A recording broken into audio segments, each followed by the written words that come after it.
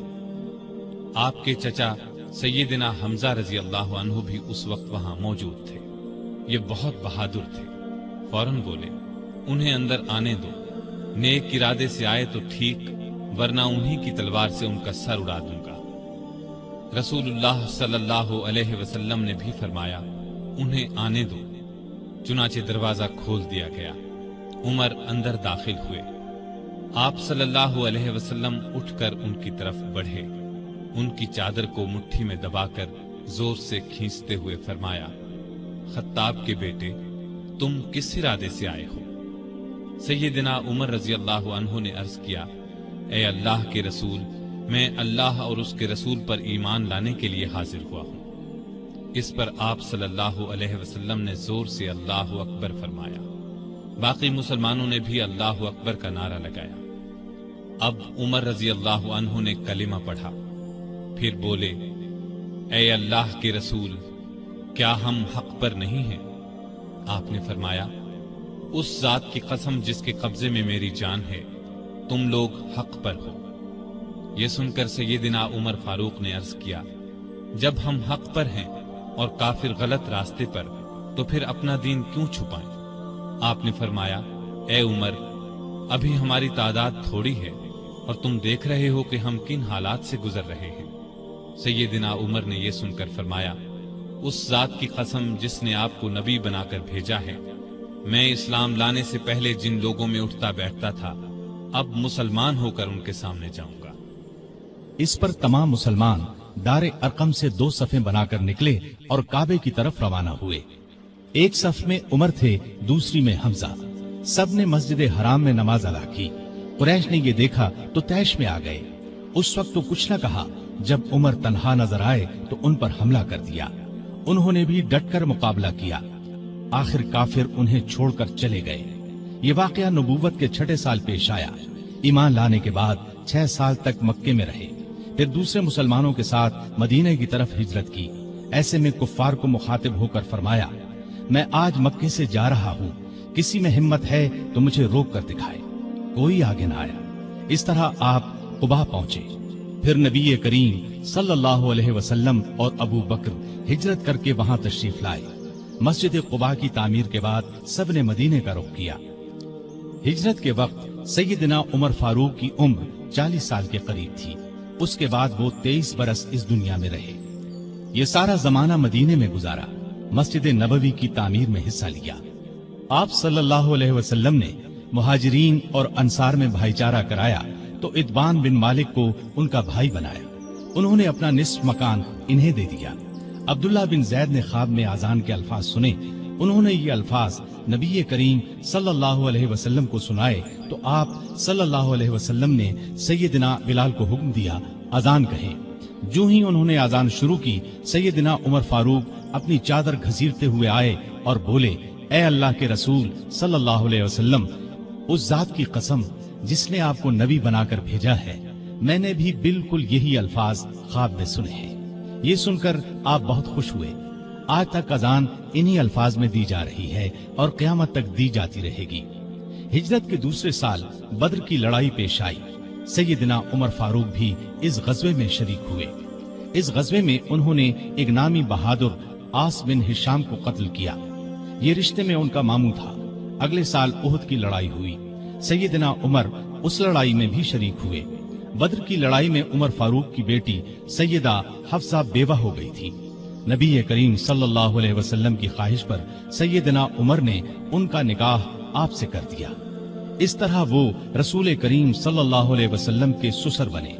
ان کی بیٹی کو مومنوں کی ماں کا درجہ حاصل ہوا۔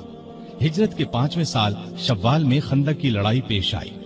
سیدنا عمر نے بھی خندق کھودی۔ خندق کے ایک حصے کی حفاظت سیدنا عمر کے سپرد کی گئی۔ بعد میں اس جگہ ان کے نام سے مسجد تعمیر کی گئی جو آج بھی موجود ہے۔ ہجرت کے 6 سال نبی کریم صلی اللہ علیہ وسلم نے کعبے کی زیارت کا ارادہ فرمایا۔ آپ 1400 صحابہ کے ساتھ روانہ ہوئے، ان میں سیدنا عمر بھی تھے۔